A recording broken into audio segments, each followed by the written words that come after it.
Audio Jungle.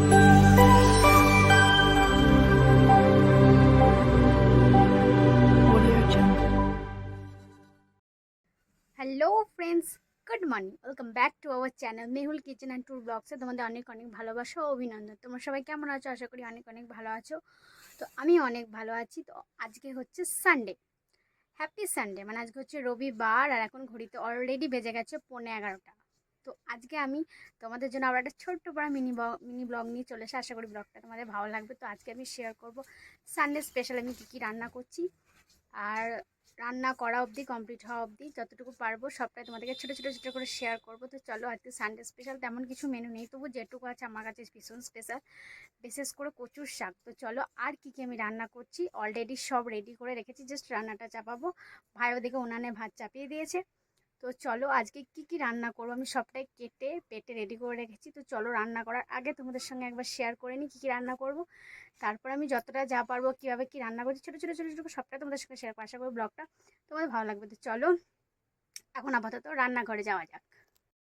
তো এখানে দেখো, আমি থোরটাকে অলরেডি নুন দিয়ে ভালো করে, জল দিয়ে ধুয়ে নুন দিয়ে অলরেডি ভালো করে চটকে রেখে দিয়েছি জল বেরোনোর জন্য। তো চাপানো আগে আরও একবার চটকে নেব, যাতে ভালো করে মোচার জলটা বেরিয়ে যায়। দেখো, আমি এখানে সবিন ভিজিয়ে রেখে দিয়েছি, সবিনে ভালো করে চটকে নেব চাপাবার আগে, যাতে ফেনাটা বেরিয়ে যায়। তো এখানে জল দিয়ে সবিন ভিজিয়ে রেখেছি। এখানে একটু চিনি আছে, সব রকম তরকারিতে একটু করে দেবো বলে। আর এখানে দেখো, তরকারিতে দেবো বলে পেঁয়াজ কাঁচা লঙ্কা চিড়ে রেখেছি, আর টমেটো কেটে রেখেছি বাটিতে। পেঁয়াজ কাঁচা লঙ্কা টমেটো, আর এই দেখো পেঁয়াজ কাঁচা লঙ্কা টমেটো সব রকম তরকারিতে দেবো বলে। আর এখানে কিছু রসুন ছাড়িয়ে রেখেছি শাকে বা তরকারিতে থেঁতো করে দেবো বলে, সঙ্গে কিছু কাঁচা লঙ্কাও আছে, কাঁচা লঙ্কাগুলো ওই যে থোড় ভাজায় দেবো বলে। আর এখানে দেখো সয়াবিনের জন্য আলু আমি জলে কেটে রেখেছি। আর এই পাশে রয়েছে শাক, এই যে কচুর শাকটাকে আমি ভাপিয়ে রেখে দিয়েছি, ভালো করে ঠান্ডা জল দিয়ে ধুয়ে রেখে দিয়েছি। দেখো কত সুন্দর ভাপিয়ে রেখে দিয়েছি, ফেলার কোনো ঝামেলা নেই, জাস্ট একটু সব রকম দিয়ে ছুঁকে নিলেই হয়ে যাবে কচুর শাক রেডি। আর তোমাদের কার কার কচুর শাক খেতে ভালো লাগে অবশ্যই কমেন্টস করে জানাবে।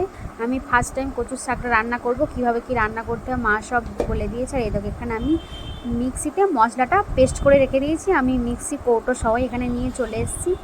আর এই মশলাতে আছে আদা, জিরে, আর হচ্ছে কাঁচা লঙ্কা, কারণ এখন মায়ের অপারেশন হয়েছে তাই আমি শুকনো লঙ্কা ইউজ করি না। আর এই দেখো, আমি আমার বদনটা আরেকবার তোমাদেরকে দেখিয়ে দিলাম, একটু হাই হ্যালো করে দিলাম। রান্না করে অলরেডি আমি চলে এসেছি। এই দেখো, এবার থোঁটটা চাপাবো, সেটা তোমাদেরকে দেখিয়ে দিলাম। তো চলো, থোঁটটা চাপানো যাক। এই যে মোর অলরেডি আমি নুন হলুদ কালো জিরে ফোড়ন দিয়ে চাপিয়ে দিয়েছি, কাঁচা লঙ্কা জিরে এর মধ্যে দিয়ে দিয়েছি। তো চাপানোর সময় এক হাতে ক্যামেরা এক হাতে ধরা অসুবিধা বলে দেখায়নি। তো এখন আমি ঠোঁটটাকে খুব ভালো করে বারবার নেড়ে নেবো। আর গ্যাসটাকে আমি একবারেই কমিয়ে নিয়েছি, মানে মিডিয়াম আঁচে রেখেছি, নাহলে ঠোঁটটা পুড়ে যাবে, অথচ ভালো ভাজা হবে না, ভেতরে কাঁচা থাকবে। তার জন্য ঠোঁটটাকে আমি কম আঁচে বেশ বারবার নেড়ে নেড়ে ভালো করে ভেজে নিয়েছি। তো থোড় ভাজা খেতে কার কার ভালো লাগে? আমার তো ভীষণ ভালো লাগে, বিশেষ করে সবজি খেতে আমি বরাবরই খুব ভালোবাসি।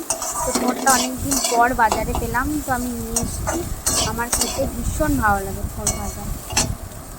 তো চলো, থোড় ভাজা আমার হয়ে গেছে, কড়াইটা পরিষ্কার করে নিয়েছি। এবার কচুর শাকে আমি একটু কলাইয়ের ডাল দেবো বলে শুকনো কলাইয়ের ডালটাকে একটু ভালো করে বাদামি কালার করে ভেজে নেব। তো এই জন্য, তার জন্য শুকনো খোলায় ডালটাকে দিয়ে নিলাম, আর ভালো করে লাল লাল করে ভেজে নেব। তো এই দেখো, ডাল ভাজা কমপ্লিট। কচুর শাকও আমি অলরেডি চাপিয়ে দিয়েছি, রসুন থেতো করে একটু শুকনো লঙ্কা দিয়ে ভালো করে ভেজে নিয়ে সঙ্গে তেজপাতা দিয়ে আমি ভাপানো কচুর শাকটাকে দিয়ে দিয়েছি, চাপিয়ে দিয়েছি। এবার ভালো করে এটাকে নেড়ে নেব। তারপরে যা যা উপকরণ কী কী দেবো না দেবো সবটাই তো তোমরা দেখতে পাবে।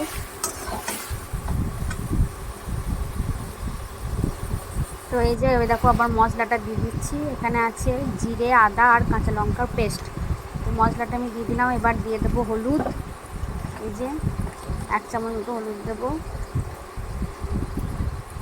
দেখো 1 চামচ হলুদ দিলাম, আর একটু দেবো, হলুদটা একটু কম হয়ে গেছে, আর একটু হলুদ আমি দিয়ে দিলাম।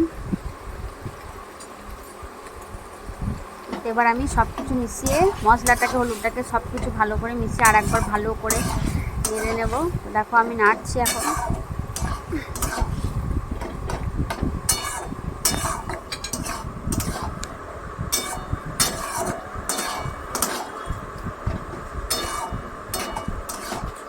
এই দেখো আমার নাড়া হয়ে গেছে।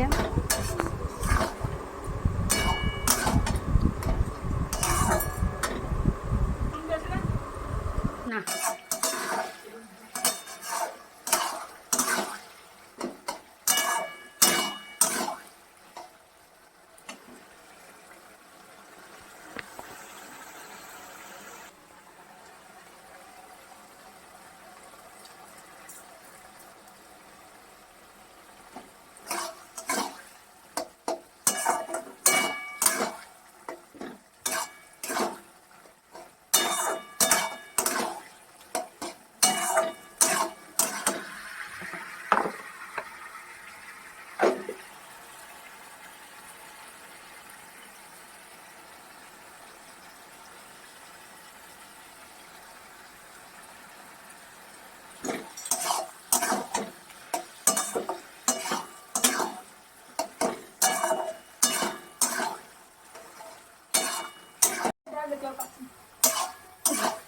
ঠিক আছে, রাখ, আমি দেখে নিচ্ছি।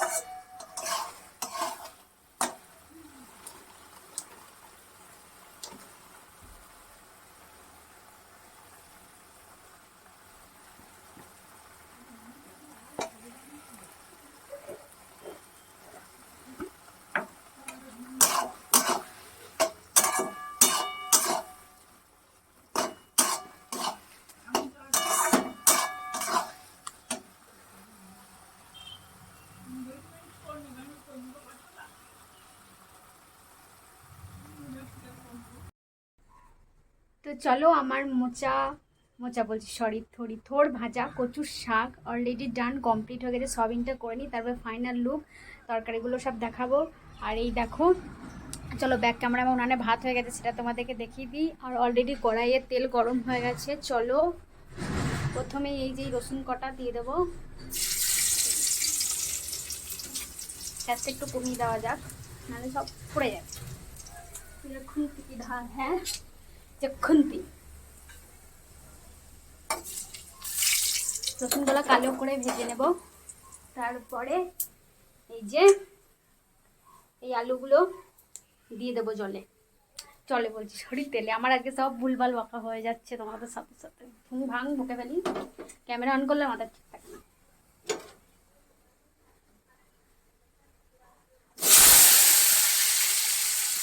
খুব ভালো লাগে।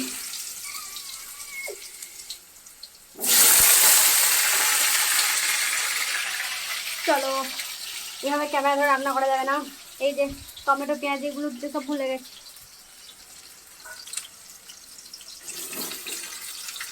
সব একবারে দিয়ে ঘেঁটে করে দিচ্ছি, ঘেঁটে ঘয়া তরকারি, নতুন রাঁধুনি হলে যা হয়। তো চলো সব একবারে দিয়ে দিই, আবার কষানোর সময় তোমাদের সঙ্গে হয়।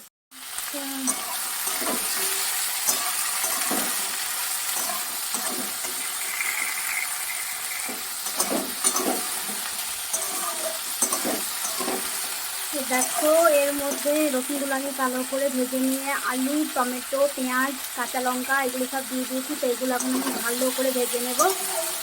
তারপরে সয়াবিনটা জল থেকে নিয়ে ফুটে দিয়ে দেবো। এগুলো ভালো করে সব একসঙ্গে ভেজে নিই, তারপরে মশলা দেবো। তো আগেই পেঁয়াজ, কাঁচা লঙ্কা, টমেটোগুলো আমার একটু ভেজে নেওয়া দরকার ছিল, বাট আমি তোমাদের সঙ্গে কথা বলতে বলতে ভুলে গেছি। তো সব একসঙ্গে দিয়ে জড়া জঙ্গল করে দেওয়া দরকার।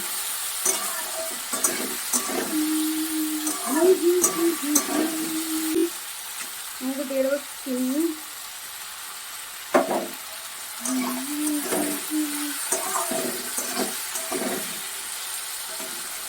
চিনিটা এই কারণেই দেওয়া, কারণ মশলাতে মনে হচ্ছে লঙ্কার পরিমাণটা একটু বেশি দিয়ে ফেলেছি, আবার কাঁচা লঙ্কা খেয়ে দিলে একটু ঝাল হবে মনে হচ্ছে, তার জন্য ম্যানেজ করার জন্য আমি চিনিটা দিলাম।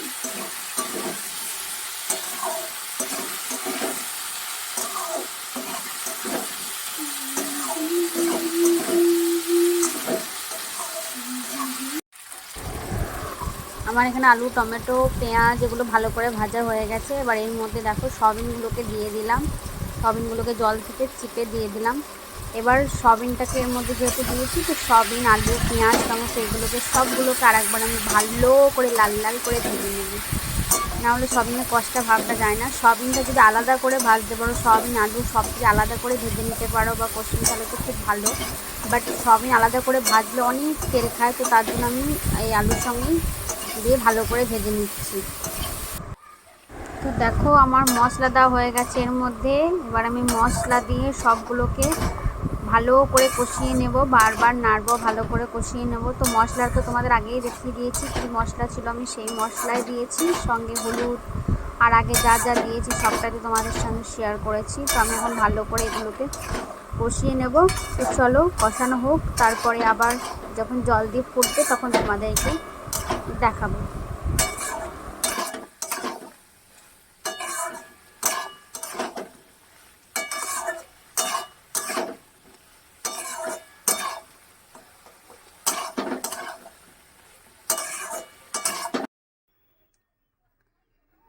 আমার রান্না টান্না করা কমপ্লিট। তো রান্না টান্না করে অলরেডি চান টান করে একবারে এলাম তোমাদের সামনে।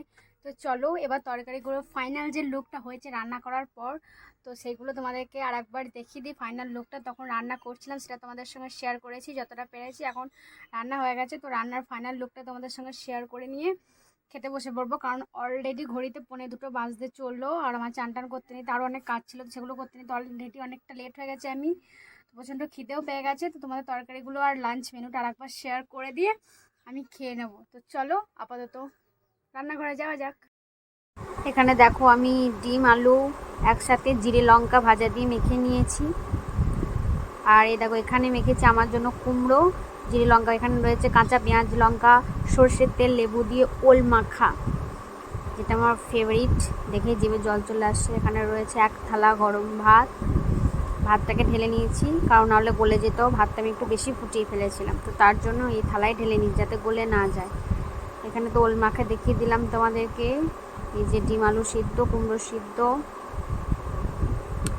এখানে রয়েছে দেখো কচুর শাক, খানিকটা আমি বৌদিদেরকে দিয়ে এসেছি। তো এই যে রয়েছে গরমা গরম কচুর শাক। এই দেখো এখানে রয়েছে লাল লাল করে সয়াবিন আলুর কষা, আমি ঝোল করিনি, কষা কষা করেছি, কারণ ঝোলটা খুব একটা কেউ পছন্দ করে না। দেখো সয়াবিন আলু লাল লাল কষা কেমন হয়েছে অবশ্যই কমেন্টস করে জানিও, সয়াবিনের তরকারি কালারটা কেমন এসেছে। আর এই যে এখানে রয়েছে দেখো থোড় ভাজা। তো সব তরকারিগুলো কালারগুলো কেমন হয়েছে তোমরা দেখেই বলো, তোমাদের খাওয়া দিতে পারছি না। আর কচুর শাকটা আমি ফার্স্ট টাইম করলাম, মা সব বলে দিয়েছে। আর এখানে দেখো বৌদিদের বাড়িতে আমি কচুর শাক দিতে গিয়েছিলাম, তো বৌদির বাড়ি থেকে এখানে দিয়েছে কুমড়ো শাকের ডাঁটা আর ডিম কষা, আলু দিয়ে পেঁয়াজ দিয়ে ডিম কষা, এটা বৌদিদের বাড়ি থেকে দিয়েছে। তো আজকে দেখো নেই নেই করে সানডে স্পেশালে প্রচুর তরকারি হয়ে গেল। এত তরকারি দুপুরে বোধহয় শেষ হবে না, রাতের জন্য থেকে যাবে। তো দেখো আর একবার তোমাদেরকে ফাইনাল লুকগুলো দেখিয়ে দিচ্ছি ওপর থেকে তরকারি। তো চলো প্রচণ্ড খিদে পেয়ে গেছে, এবার ঝটপট খেয়ে নেব, তোমাদেরকে দেখানোর জন্য ওয়েট করেছিলাম। তো কচুর শাকটা আমি সব রকম দিয়ে ট্রাই করলাম, তো কী কী দিয়েছি তোমাদেরকে তো রান্না করার সময় দেখিয়েই দিয়েছি। তো আশা করি তোমাদের কেমন লাগলো অবশ্যই লাইক কমেন্টস করে জানিও। আমি নতুন রাঁধুনি, নতুন নতুন সব কিছু শিখছি, ট্রাই করছি, মা বলে বলে দেয় আর আমি করি, ভালো লাগে বেশ নতুন নতুন সব কিছু শিখতে, একটা নতুন অন্যরকম অনুভূতি। আর এই দেখো হাঁড়িতেও রয়েছে 1 হাঁড়ি গরমা গরম ভাত। তো চলো এবার খেয়ে নেওয়া যাক, খেয়ে দিয়ে আবার তোমাদের সঙ্গে কথা হচ্ছে। তো আমার খাওয়া দাওয়া কমপ্লিট, তোমাদেরকে চট জলদি শেয়ার করে নিয়ে আমি খেতে বসে পড়েছিলাম। তো তোমাদেরকে খাওয়ার সময় দেখানি, তোমার খাওয়া দাওয়া কমপ্লিট, পুরো পেট ভর্তি করে খেয়ে নিয়েছি। অনেক রকম তরকারি ছিল, যা তরকারি সিদ্ধ যা যা ছিল সবগুলো আমার ফেভারিট ছিল। শুধু স্পেশাল মানে যে মাছ মাংস মাটন এইগুলোই স্পেশাল নয়, মাঝে মাঝে অনেক রকম তরকারি থাকলেও দেখবে মনটা খুশি হয়ে যায়। আর সব তরকারিগুলোই আজকে খুব ভালো হয়েছিল, নিজে করেছি বলে জানি না বাট আমার কচুর শাকটা অলওয়েজ ফেভারিট, সে যেমনই হোক খেতে। তো কচুর শাক দিয়ে আমার অর্ধেক ভাত খাওয়া হয়ে গেছে, বাদ থেকে আরও অনেক কিছু ছিল। আর তরকারি অনেক বেঁচেও গেছে, তো সেগুলো ফ্রিজে ডাম্প করে দিয়েছি ওগুলো আবার রাত্রিতে হয়ে যাবে, যা আছে রাত্রিতে আর কিছু করবো না। তো চলো এখন 3টে বাজতে চললো, এখন একটু ঘুমোবো। তো চলো আর ব্লগটা বেশি বাড়াচ্ছি না, আপাতত এইটুকুই রাখছি। তো আমার এই ছোট্ট পড়া মিনি ব্লগটা তোমাদের কেমন লাগলো অবশ্যই লাইক কমেন্টস করে জানিও। আর ভালো লাগলে আমার ইউটিউব চ্যানেলটাকে একটু সাবস্ক্রাইব করে দিও, পাশাপাশি আমার এই নামেই একটা ফেসবুক পেজও আছে, ফেসবুক পেজটাকেও একটু ফলো করে দিও। তো চলো টাটা বাই বাই, ফিরে আসবো নতুন একটা ব্লগ নিয়ে খুব তাড়াতাড়ি। ততক্ষণ ভালো থেকো, সুস্থ থেকো, আর আমাকে অনেক অনেক ভালোবাসা দিয়ে, যাতে তোমাদেরকে সাথে নিয়ে এইভাবে আরও অনেকটা পথ যেতে পারি। এখন একটা লম্বা টানা ঘুম দেবো। তো চলো টাটা বাই বাই, সবাই ভালো থেকো। আর সবাইকে আরেকবার জানিয়ে দিচ্ছি গুড নুন, হ্যাপি সানডে। আজকের দিনটা অনেক আনন্দ করো। আর সন্ধ্যেবেলা পিকনিক আছে তো তোমাদেরকে সেটা একটা আলাদা ব্লগে শেয়ার করবো। তো চলো টাটা বাই বাই।